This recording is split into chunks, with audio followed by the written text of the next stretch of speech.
Berjumpa lagi dengan saya kali ini yaitu materi kelas 11 semester 2 mapel sosiologi yaitu tentang konflik sosial.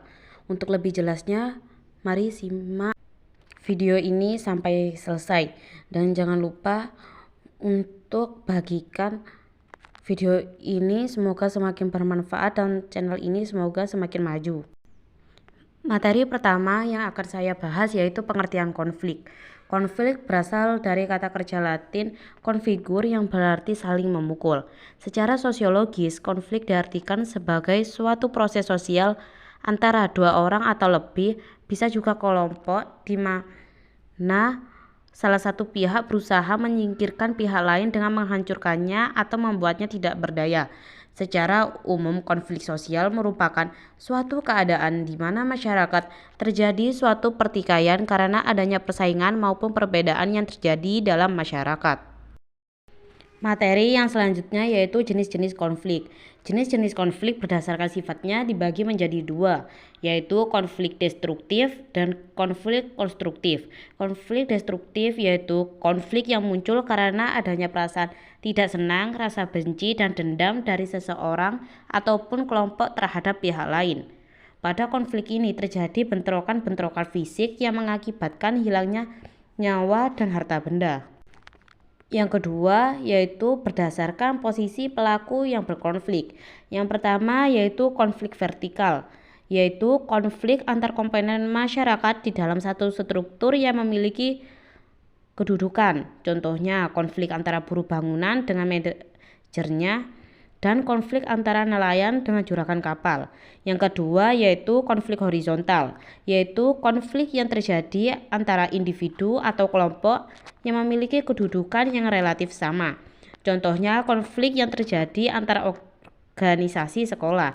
Yang ketiga yaitu konflik diagonal, yaitu konflik yang terjadi karena adanya ketidakadilan alokasi sumber daya ke seluruh organisasi sehingga menimbulkan pertentangan yang ekstrim.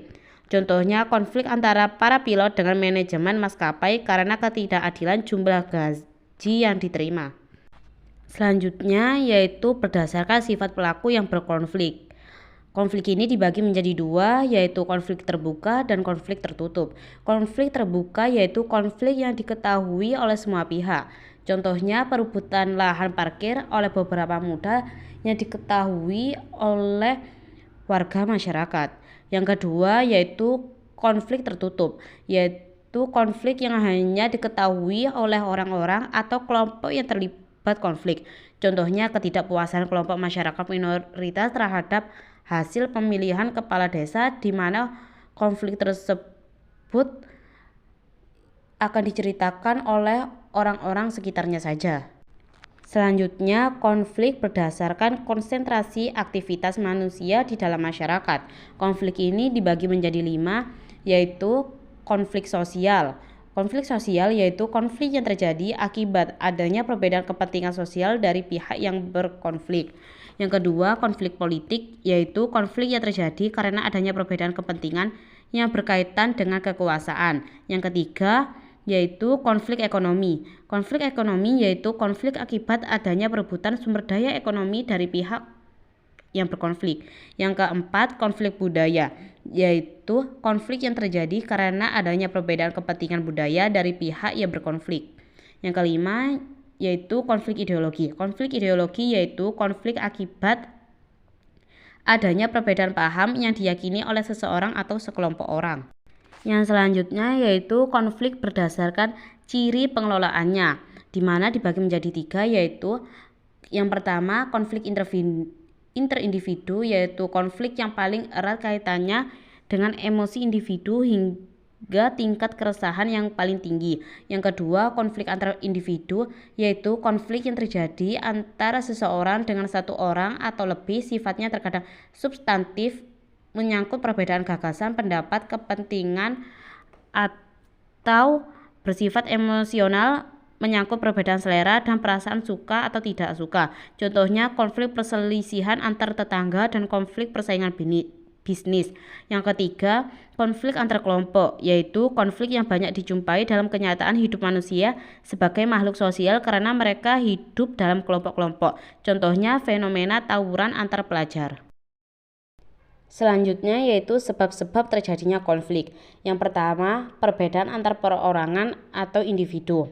Dalam bermasyarakat, individu satu dengan yang lainnya tidak selalu sependapat mengenai pandangan tertentu.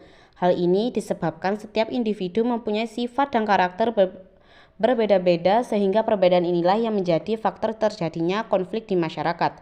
Yang kedua, perbedaan kebudayaan. Hal ini disebabkan karena perbedaan pola pikir, watak, dan tingkah laku dari masing-masing kebudayaan. Konflik diawali dari kebudayaan umumnya dikarenakan tidak ada rasa saling menghormati satu sama lain. Yang ketiga yaitu perbedaan kepentingan. Setiap orang memiliki maksud, tujuan, dan kepentingan tertentu dalam suatu hal. Selain itu, konflik juga dipicu rasa saling tidak mau mengalah satu sama lain. Inilah penyebab terjadinya konflik di masyarakat. Yang keempat yaitu terjadinya perubahan sosial yang cepat. Kehidupan sosial di masyarakat merupakan hal yang dinamis, artinya selalu mengalami pembaruan atau perubahan. Kedinamisan yang terlalu cepat dapat memicu terjadinya disorganisasi atau ketidaksiapan masyarakat dalam menerimanya. Hal ini akan memantik konflik sosial di lingkungan masyarakat. Materi selanjutnya yaitu dampak sebuah konflik. Yang pertama yang saya akan bahas yaitu dampak positif.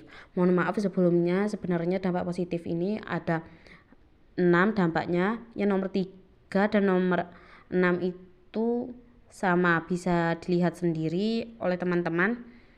Dampak positif yang pertama yaitu memperjelas aspek kehidupan. Dalam arti yang lebih luas yaitu konflik dapat memperjelas aspek-aspek kehidupan yang belum jelas atau masih belum tuntas ditelaah. Yang kedua yaitu penyesuaian kembali. Konflik memungkinkan ada penyesuaian kembali norma-norma, nilai-nilai, dan hubungan-hubungan sosial dalam kelompok bersangkutan dengan kebutuhan individu atau kelompok. Yang ketiga, konflik meningkatkan solidaritas sesama anggota kelompok yang sedang mengalami konflik dengan kelompok lain. Yang keempat yaitu konflik merupakan jalan untuk mengurangi ketergantungan antar individu dan kelompok. Yang kelima yaitu konflik dapat membantu menghidupkan kembali norma-norma lama dan menciptakan norma baru. Yang keenam yaitu konflik memunculkan sebuah kompromi baru apabila pihak yang berkonflik berada dalam kekuatan seimbang. Selanjutnya yaitu dampak negatif dari sebuah konflik. Yang pertama yaitu keretakan hubungan. Keretakan hubungan ini ada kaitannya dengan perpecahan di suatu kelompok sosial yang tadinya bersatu tetapi karena adanya konflik kelompok tersebut menjadi terpecah belah. Yang kedua yaitu kerusakan harta, benda, dan nyawa. Dampak itu bisa mungkin terjadi yaitu seperti jatuhnya korban berupa harta benda, sarana prasarana, korban luka, bahkan korban jiwa. Yang ketiga yaitu berubahnya kepribadian. Hal tersebut dapat terjadi karena individu yang terlibat konflik mengalami tekanan psikologis. Misalnya, seorang anak yang menjadi tertutup atau murung karena menjadi korban kekerasan keluarga. Yang terakhir dari dampak negatif atau yang keempat yaitu munculnya dominasi kelompok pemenang. Selanjutnya materi yang terakhir yaitu penyelesaian konflik. Penyelesaian konflik ini sebenarnya ada banyak, namun yang saya sebutkan atau yang akan saya bahas yaitu ada 3 yang penting-penting saja. Yang pertama yaitu konsiliasi. Konsiliasi adalah usaha mempertemukan keinginan dari pihak-pihak yang mengalami konflik demi tercapainya tujuan bersama. Konsiliasi akan terwujud apabila ada peranan lembaga-lembaga tertentu dalam masyarakat. Yang kedua yaitu mediasi. Mediasi adalah cara pengendalian konflik dengan jalan meminta bantuan pihak ketiga yang tidak memihak atau netral sebagai penasihat. Tujuannya adalah untuk mengusahakan suatu penyelesaian secara damai. Yang ketiga yaitu arbitrase. Arbitrase ini juga hampir sama dengan mediasi. Arbitrase adalah suatu usaha penyelesaian konflik yang dilakukan dengan bantuan pihak ketiga. Perbedaannya dengan mediasi yaitu jika dalam mediasi pihak ketiga hanya mempertemukan pihak yang terlibat konflik, tapi dalam arbitrase yaitu pihak ketiga sebagai perantara yang mempertemukan kehendak kompromistis pihak yang terlibat konflik. Sekian dari materi sosiologi tentang konflik yang dibahas. Apabila ada yang kurang jelas atau ingin dipertanyakan, silakan berkomentar di kolom komentar. Terima kasih dan semoga ilmunya bermanfaat, dan jangan lupa setelah menonton video ini jangan lupa like, komen, dan subscribe, dan kalau bisa sebarkan video ini, channel ini kepada teman-teman kalian semua. Semoga channel ini semakin berkembang dan semoga saya semakin bersemangat dalam membuat video-video edukasi lainnya. Terima kasih, saya pamit undur diri. Wassalamualaikum warahmatullahi wabarakatuh.